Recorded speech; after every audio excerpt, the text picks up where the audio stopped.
कि थे हमारी पीएल काटोगा या सीएल काटोगा। बोले मैडम आप मेडिकल दीजिए। मैंने कहा मेडिकल संविदा पे लगे हुए हैं, डॉक्टर मना कर दिया, ये एप्लीकेशन नहीं मेरा जीजा ने कहा लाके दिया दोबारा। क्यों दी? ये बोला छोरी मैं तने कुन लिखवाऊं, तू वैसा का वैसा कर दे। मैंने कहा दूसरी बार एप्लीकेशन दे रही हूँ, मैंने दे रखी है। डॉक्टरों ने कहा कि संविदा पर लगोड़ी है। अब नहीं बोलना है। नहीं आप क्यों आए बीच में? नहीं प्लीज जीजा जी, मैं 21 साल से दुख पा रही हूँ। हॉस्पिटल में ले चलूंगा मैं अभी। कौन सा हॉस्पिटल है?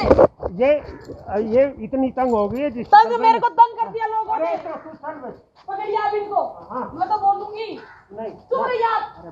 कभी कभी बड़ी खुशियों का खजाना छोटे छोटे तोहफों में छुपा होता है, इसीलिए तनिष्क लाए हैं little big moments, a fresh new collection of earrings, साथ ही डायमंड ज्वेलरी की वैल्यू पर अप टू 20% ऑफ भी। तो आज ही पधारे Tanishq Ajmer at India Motor Circle. बताइए क्या मामला हुआ आज? मामला ये है कि मैं 21 साल से अजमेर जिले में आई हूँ, झुंझुनू जिले से। और जब से मैं परेशान हो रही हूँ उसकी गाथा तो मैं बाद में बताऊंगी। 3 साल हो गए मुझे, राइट जून में 3 साल हुए अभी। 3 साल में मुझे पहले कौशल्या शर्मा थी यहाँ पे। उस कौशल्या शर्मा ने मेरे को इतना दुखी करा, इतना परेशान करा। उसने बच्चों का दूध उसने पिया, बच्चों का दूध का हक उसने खाया, सुमन ने तो नहीं खाया। निशा रानी व्यास बैठी है, वो पोषार प्रभारी, दूध प्रभारी, उसको बनाया, सुमन को नहीं बनावे। सुमन ने क्यों बनावे भाई? सुमन तो खान कौन दे? उन्हीं खान दे सुमन तो एक बूंद नहीं चखण दे। घोल घोल के कोरा दूध में चाय पीऊती, 3-4 चमचियां बैठी रहती बनकी बनना चाय पिला रही है। निशा रानी को ऑर्डर दिया जाता है मैडम 5 कप बना के भेज दीजिए। हाँ मैडम अभी बनाती हूँ। टावरा को दूध की चाय थे पीवन लाग रहा। कितना दूध आता है और यहाँ पर? दूध जो आता है ना वो पीछे रिकॉर्ड है, सारा आपको रिकॉर्ड दिखाया जाएगा, खंगाला जाएगा। जिसने दूध बेचा है ना वो तो बेचारो 15 किलो दूध देवे है, बेचा है। बिना तो 50 रुपया थैली पर मिले, वो तो नहीं सोचा मैंने 15 थैलियों को 15 किलो को दूध को पीसा मिल रहा है ना, हमारी तो कमाई हो रही है। लेकिन पहली से लेके 8वीं तक के कितनी लड़कियां हैं यहाँ पे? 3 साल पहले का रिकॉर्ड निकालिए, कितनी बच्चियां हैं, मल्टीप्लाई करिए। 250 ml तो आता है 6ठी से 8वीं को, और पहली का आता है 150 ml दूध। आज क्या हुआ? मेरे बच्चों को दूध नहीं मिलता, मैं यहाँ बैठी रहती थी लेके, और क्लास में भेज देते कि जाओ कोई नया दूध खत्म हो गया। ये जग भर के बैठी हो, ते तो कॉफी घोल की पीवन लाग रही, चाय पीवन लाग रही, टाबरा का दूध की ताड़ा बना दूध नहीं पिलाओ। क्यों नहीं पिलाओ? क्यों नहीं पिलाती हो? आज क्या हुआ? आज क्या हुआ? जब से मैं यहाँ आई हूँ, जब से ये सर आए हैं, कोरोना गाइडलाइन के लिए मुझे होम आइसोलेशन में ड्यूटी लगाई। मैंने 4 महीने ड्यूटी करी है, एक दिन भी मना नहीं करा। चाहे स्वास्थ्य कितना भी खराब हो, हमें ड्यूटी करनी है, करेंगे, हमारा कर्तव्य है। उसके बाद जब से हॉस्पिटलों में ड्यूटी लगनी शुरू हुई है कोरोना की, सबसे पहले कौन? सुमन राव। हाँ साहब जा रही हूँ, गई चंद्रवरदाई स्वास्थ्य केंद्र पर। 10 मई को सबसे पहला सुमन टारगेट बनी। 10 मई को गई। 17 मई को मेरे सिर में इतना भयंकर पेन हुआ, रात को दवाई ली, लेकिन सुबह मुझे कोई आराम नहीं मिला। मेरे बेड पे पड़ी पड़ी मैं कह रही हूँ, आके जो संविदा पे लगा हुआ है पूरा स्टाफ चंद्रवरदाई में, सरदार जी एक डॉक्टर साहब, मैंने कहा सर मैं नहीं आ सकती आज, मारूं बेड पर नहीं हिलो जा रहे हो, हमारा दर्द हो रहा है, हमारा सिर फाटन लाग रहा है। बोले मैडम ऐसे नहीं चलता, प्यार से बात नहीं करते। बोले नहीं चलता ऐसे काम, आपको ड्यूटी पर आना है। मैं को सर हमारी हिम्मत को नहीं, मैं को नहीं आ सकूं। बोले ऐसे काम नहीं चलता, आपको ड्यूटी देनी तो देनी है। मैं कर नहीं देती। बोले अधिकारियों को फोन करूंगा। अधिकारियों को फोन करे। 19 तारीख को मैं पॉजिटिव हो गई साहब। सुबह बटा जाके जांच कराई, कोरोना की, हमारा बुखार आ रहे हो, हमारा सिर में दर्द हो रहे हो। मैं अकेली जांच कराने गई। हमारा पति देव पीछे पीछे आया, वो थे थारी नौकरी करो, हमारी नौकरी ने कोई खतरों को नहीं। बट हमारी जांच हुई, हमारा उल्टियां चालू होगी। 10 बजे 11 बजे हमारी जांच हुई, रात का 10 बजे रिपोर्ट आएगी सुमन राव इज पॉजिटिव।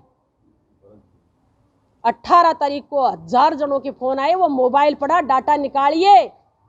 अधिकारियों के फोन आ रहे हैं, मैडम आपकी ड्यूटी है, आप पीएससी में जाइए। आज साहब तो आज के क्या? सुनिए भाई साहब, हाँ बात बोल रही हूँ ना, तो हमारी ड्यूटी लगी है, मैं ड्यूटियां दी कि नहीं दी? कोरोना में मरने का खतरा आ जाऊंगी क्या? कोरोना में मरने के लिए नहीं जा सकती मैं, दोबारा ड्यूटी लगी मेरी। रामगंज पीएससी 1 जून 2020 21 ये बात कर रहे हैं 21 6 जून से 6 जून तक मैंने वहाँ ड्यूटी दी है। मेरी यहाँ ओडी पड़ी है, मेरा सर्टिफिकेट पड़ा है। 14 दिन बाद में मैं स्वस्थ हो गई। उसके बाद मैं 6 जून तक 1 जून से लेके 6 जून तक ड्यूटी दी है। क्या मैंने मना करा? तीसरी बार ड्यूटी लगी, साहब नाम भेजते हैं बार बार मेरा। मैम एक मिनट आप सुनोगे आप हमारी बात? जो आपको समस्या आ रही है ना वो फोन करने लगे। मैंने कहा साहब बार बार मारो नाम क्यों आवे है, ड्यूटियां हो रहा की भी लगाओ। जब से जाके ड्यूटियां लगने लग गई हैं स्टाफ की, 2-2 बार ड्यूटी दी है सबने। तीसरी बार नाम आयो, अधिकारी फोन कर रहे हैं आपकी ड्यूटी है। मोइन इस्लाम के प्रिंसिपल साहब कह रहे हैं कि मैडम आपकी ड्यूटी है। मैंने कहा साहब थे हमारी ड्यूटी क्यों लगाओ? बोला कि मैडम आपका नाम आपके प्रिंसिपल भेजता है, मेरी कोई जिम्मेदारी है, मैं तो आदेश निकालता हूँ। प्रिंसिपल साहब को पूछो तो सर क्या कहते हैं, मेरी कोई जिम्मेदारी है, मैंने कोई नाम नहीं भेजा। मोइन इस्लाम में क्या प्रिंसिपल जाने, वो मना करे ए मना करे। सुमन मैडम की 5वीं बार ड्यूटी आई है। आपका नाम? सुमन राव। तो सुमन जी आज क्या हुआ? आज ये है साहब 26 तारीख को 25 तारीख को मुझे घर पे थोड़ी साफ सफाई करने से मुझे अस्थमेटिक भी है और मेरे एलर्जी भी है। नाक से पानी गिर रहा है, गले में दर्द हो रहा है, खांसी आ रही है, आंखों में से पानी गिर रहा है। मैं साहब ने सुबह 6:51 पर डाल दिया था, साहब हमारी तबीयत ठीक हो ना, हमारा एलर्जी हो रही है, जुकाम हो रही है, मैं को नहीं आ सकूँ, न तो विद्यालय आ सकूँ न पीएससी रामगंज जाऊँ। इन्होंने पुष्पा मेघनानी मैडम के इन्होंने कहा, उन्होंने डाला कि आपकी पीएससी रामगंज में ड्यूटी है, आपकी छुट्टी स्वीकृत नहीं करी जाएगी, आप अपनी ड्यूटी वहां दीजिए। अब साहब जब ड्यूटी देने की बात आ गई, जो पेशेंट बेड पे पड़ा है क्या करेगा वो? मैंने वापस डाला, मैंने कहा मेरे रेलवे में है मेरे साहब, मैं रेलवे हॉस्पिटल जांच कराने जा रही हूँ और दवाई लेने जा रही हूँ, मैं छुट्टी दे दूंगी। ओके, ये लिखा हुआ है, आप मोबाइल पे देख लीजिए। उसके बाद स्वीटी मीणा पीएससी रामगंज की डॉक्टरनी मैडम का फोन आ रहा है कि सुमन मैडम आपकी ड्यूटी लगी है, आप आए नहीं। मैं कहा सम मेरा मैम स्वास्थ्य खराब चल रहा है, मैं नहीं आ सकती। बोला ठीक है मैं आगे बात करती हूँ। आगे से जिला शिक्षा अधिकारी ओम प्रकाश शर्मा कौन है मैं नहीं जानती, शकल से नहीं जानती। मैं कहे कि मैडम था ना स्कूल बट जाना पीएससी रामगंज में ड्यूटी है आपकी। मैं साहब मैं तो बीमार हो रही हूँ, मैं तो नहीं जा सकती। ठीक है मैडम, आपने छुट्टी दे दी? हाँ साहब मेरा अधिकारी हैं, हमारा प्रिंसिपल है, वरना मैं छुट्टी की एप्लीकेशन डाल दी कि मैं छुट्टी पर हूँ, हमारी तबीयत खराब है। साहब मैंने मेडिकल दे देगा डॉक्टर साहब, तो मैं मेडिकल दे दूँ, और मानना है तो हमारी पीएल काट लो और सीएल काट लो।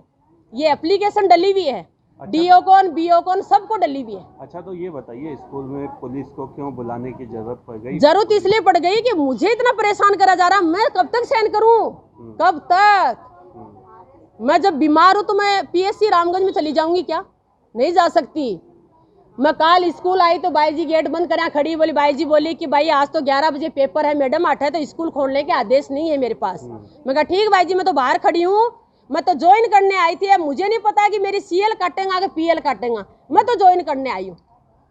मैं बाई जी ने बोल और पाछी हमारा घर चली गई। मैं आज मैं स्कूल आई हूँ, मैंने आते ही सर से नमस्ते करा और सर को बोला सर नमस्ते। हाँ जी हाँ मैम नमस्ते। और सर कैसे हो? हाँ मैम बढ़िया हूँ। भाई साहब मेरा हाथ टेबल पे रखा गया, वहाँ रजिस्टर पड़ा है, मैंने कुछ नहीं करा। सर ने कहा आप रजिस्टर में साइन कैसे कर रहे हो? सर को कैसे पता लगा बताइए? मैं साइन कर रही हूँ, सर को तो पता ही नहीं लगना चाहिए, मैं तो साइन ही नहीं कर रही। मैंने कहा सर मैं तो यह पूछने के लिए आई हूँ कि थे हमारी पीएल काटोगा या सीएल काटोगा? बोले मैडम आप मेडिकल दीजिए। मैंने कहा मेडिकल संविदा पे लगे हुए हैं, डॉक्टर मना कर दिया, ये एप्लीकेशन नहीं मेरा जीजा ने कहा लाके दिया दोबारा। क्यों दी? ये बोला छोरी मैं तने कुछ लिखवाऊं, तू वैसा का वैसा कर दे। मैंने कहा दूसरी बार एप्लीकेशन दे रही हूँ, मैंने दे रखी है। साला दर्पण ऑनलाइन पे सूचना को मान्यता नहीं है क्या? ये खुद आए हैं और ये खुद दे के गए हैं सर को। तो सर को कहना चाहिए ना कि मैम आप पीएल दीजिए, सीएल दीजिए, मेडिकल दीजिए। सबसे पहले मेडिकल मांगा। मैंने कहा संविदा पर डॉक्टर लागेड़ा पे मना कर दी, वो एप्लीकेशन दियोड़ी है। डॉक्टरों ने कहा कि संविदा पर लगेड़ी है, अब नहीं बोलना है। ऐसा सर, श्रीमती सुमन राव हमारे यहाँ अध्यापिका लेवल 1 हैं और इनकी ड्यूटी अभी 25 तारीख को हमारे UCRC हैं, राजकीय उच्च माध्यमिक विद्यालय प्रधानाचार्य श्रीमान चिश्ती जी साहब, उनके द्वारा लगाई गई थी। एक्चुअल में क्या सर, वैक्सीनेशन का काम चल रहा है तो वैक्सीनेशन के लिए ड्यूटी लगाई जाती है और सर हमारे से नाम भी मांगते हैं। नाम इसलिए मांगते हैं कि कोई कार्मिक छुट्टी पर तो नहीं है आपके, या कोई मतलब बाहर तो नहीं गया हुआ है, या किसी और काम में आपने नहीं लगा रखा है, इसलिए मांगा जाता है। तो नाम हम सुझाते भी हैं और हमारी कोशिश यही रहती है कि हम नाम रोटेशन में भिजवाएं और जो व्यक्ति विद्यालय संबंधी जो कार्य संचालित हो रहे हैं, जिनकी आवश्यकता उसमें अधिक है, उनको विद्यालय में रख लिया जाए और जिनके पास अपेक्षाकृत कम काम है उनको उस कार्य के लिए भेज दिया जाए, जिससे कि विद्यालय के काम भी बाधित ना हो और राजकीय कार्य जो हैं वो भी यथावत चलते रहें। आज क्या मामला था? जो आज मामला ये हुआ कि सर श्रीमती सुमन राव के द्वारा एक तो आदेश की अवहेलना करते हुए अवकाश ले लिया गया और अवकाश लेने के बाद भी जब ये मेरे पास आई सुबह कार्य ग्रहण करने के लिए, तो मुझे कहा गया कि सर कार्य ग्रहण करना है और ये रजिस्टर पे हाथ रख रही। तो मैंने कहा मैडम आप प्लीज़ अभी साइन मत कीजिएगा, आप पहले अपने दस्तावेज दे दीजिए जो आपने अवकाश लिया है। तो इन्होंने कहा कौन सा अवकाश? मैंने कहा मैडम ये तो आप देख लीजिए आपने कौन सा अवकाश लिया है। तो कहा कि सर सीएल। मैंने कहा देखिए सीएल आपकी मैं स्वीकृत नहीं कर सकता हूँ, आपने ये लिख के भेजा कि आप बीमार हैं या आपकी जो प्रॉब्लम है, तो आप मैडम मुझे मेडिकल दे दीजिए। तो मेडिकल के हम उसको मेडिकल अवकाश स्वीकृत करके आपका जो है परिवर्तित अवकाश स्वीकृत करके हम आपको ज्वाइन करा लेंगे, उसके दस्तावेज दे दीजिए। तो उन्होंने ना तो कोई दस्तावेज दिया और मेरे से अभद्र रूप से चिल्लाने लगी। उसके बाद वो जब चली गई तो इन्होंने कहा बताते भाई उपार्जित अवकाश। मैंने कहा चलो कोई बात नहीं, आप उपार्जित अवकाश दे दीजिए। उपार्जित अवकाश देने के लिए सर एक PL फॉर्म भरा जाता है, वो फॉर्म जो भर करके दिया इन्होंने भिजवाया, साथ में जो एप्लीकेशन भिजवाई उस एप्लीकेशन में कार्यग्रहण की प्रार्थना पत्र कहीं भी लिखा हुआ नहीं था और जो प्रार्थना पत्र लिखा था उसके अंदर मान्य की जगह मान्या और इसका मतलब जो है महोदय की जगह महोदया, इस प्रकार से लिखा हुआ था। तो मैंने हमारे बाबूजी के थ्रू बस कहलवाया था मैडम कि सर इसको थोड़ा चेंज करवा लीजिए, ये शब्द जो है उसको सही करवा दीजिए और इनकी PL स्वीकृत कर दीजिए। प्रमाण के लिए आप हमारे जो OA हैं नारायण जी बाबूजी, उनसे आप बात कर सकते हैं। तो उस बात को लेकर के इतनी उग्र हो गई, ये अपने साथ किसी को लेके भी आई थी या पीछे से बुलवाया था, तो उनको बैठ करके बहुत भला बुरा स्कूल के लिए कह रही थी, मेरे लिए कह रही थी। हमारे स्टाफ की एक शिक्षिका महोदया मेरे पास आई कि पता नहीं सर सुमन जी मैडम जो है परीक्षा कक्ष में बैठ के किसी को कुछ कह रही हैं और बहुत भद्दा भद्दा बोल रही हैं, वो किसको लेके आई है, कोई मैडम है क्या है? मैंने कहा मैडम मेरे पास जानकारी नहीं है। मैंने बाई जी को बुलवाया, मैंने कहा विद्यालय में कौन आए हुए हैं? तो कहा सर मुझे भी जानकारी। मैंने कहा मैडम देख के आइए और मुझे बताइए। जब बाई जी गए, मैंने कहा बुला के लेके आई, तो ना तो मेरे पास आए ना उन्होंने मेरे से कोई बात की। लेकिन जब वो यहाँ से जा रहे थे गाड़ी में, तो हमारी प्रथम सहायक मैडम जो है श्रीमती पुष्पा जी मेंघानी, उनको मैंने कहा मैडम को बुलवाइए कौन है। तो उनको जब बुलाने भेजा तो श्रीमती सुमन राव जो है वो बहुत उग्र हो गई, मैडम के साथ बदसलूकी करने लगी, तू तड़ाक से बात करने लगी। उसके बाद अंदर आई ऑफिस में। मैंने कहा मैडम आप प्लीज़ शालीनता रखिए, मर्यादित व्यवहार कीजिए, आप ऐसा उचित नहीं कर रहे हैं। तो उन्होंने मुझे भी कह दिया आपको दिखता करता तो है नहीं, यहाँ आके बैठ गया, आपको लोग सुनाते हैं आप सुन लेते हैं। तो सर ये कुल मिलाकर के मेरी दृष्टिहीनता का लगातार उपहास उड़ा रही हैं, मेरा मजाक बना रही हैं। इनको जो भी आदेश दिया जाता है ये उसकी अवमानना करती हैं, कभी स्कूल टाइम पे आना इनके रहता ही नहीं है।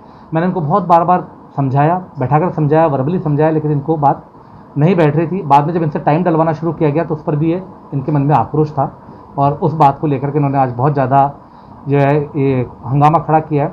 अंदर रूम में आकर के रात के दस्तावेज जो है कार्मिक उपस्थित पंजे का उसको उठा के पटका, जिससे उसका भी पीछे का कवर जो है फट चुका है। हमारे साथियों ने तुरंत इनको फिर पकड़ा और उसके बाद ये रजिस्टर जो है अंदर रखवाया हमने। तो बस सर यही वाला प्रकरण है। तो हमने अब इसकी जानकारी हमारे उच्च अधिकारियों को भी हमने बनाई, उनको हम देने जा रहे हैं। आपके ब्लाइंड होने के पर भी काफ़ी क्वेश्चन हो रहे हैं। हाँ सर ब्लाइंड होने पर हो रहे हैं, लेकिन सर ब्लाइंड तो देखिए सर ये तो प्रकृति की देन है और मैंने इसी अवस्था में अपनी स्टडी करी है, पढ़ाई की है और पढ़ाई करने के बाद पहले मैं 3rd ग्रेड में था, उसके बाद मैं स्कूल में लेक्चरर बना, फिर मैं RAF में गया। RAF की मैंने जॉब की थी वुमेन एम्पावरमेंट में और उसके बाद मैंने रिवर्ट लिया था और अभी एज ए प्रिंसिपल मैं 24 जून 2019 से कार्य कर रहा हूँ। इससे पहले मैं राजकीय उच्च माध्यमिक विद्यालय हीरापुरा में कार्यरत था और अभी 6 जनवरी से मैं यहाँ पर स्थानांतरित होकर आया हूँ। आपका नाम? मेरा नाम सुभाष शर्मा है, प्रिंसिपल राजकीय बालिका उच्च माध्यमिक विद्यालय रामगंज।